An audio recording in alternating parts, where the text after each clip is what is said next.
नारळी पौर्णिमा महाराष्ट्रातील विशेषतः कोकण आणि समुद्रकिनारी भागात मोठ्या श्रद्धेने साजरी केली जाते. नारळी पौर्णिमा का साजरी करतात? श्रावण महिन्यातील पौर्णिमेला नारळी पौर्णिमा असते.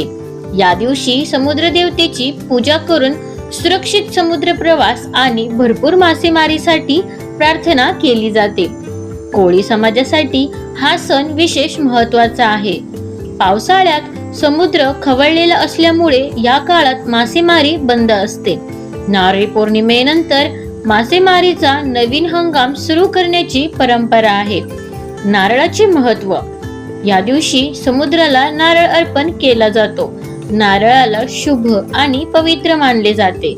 समुद्र देवतेला नारळ अर्पण करून संकटांपासून संरक्षण आणि सुख समृद्धीची प्रार्थना केली जाते.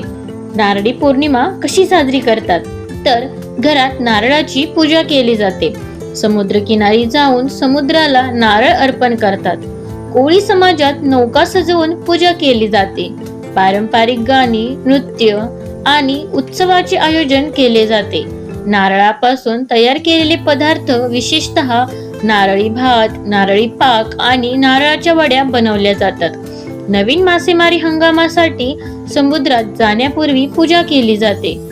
थोडक्यात नारळी पौर्णिमा म्हणजे समुद्राबद्दल कृतज्ञता व्यक्त करून त्याची पूजा करणे आणि सुरक्षित व समृद्ध मासेमारी हंगामाची सुरुवात करण्याचा सण.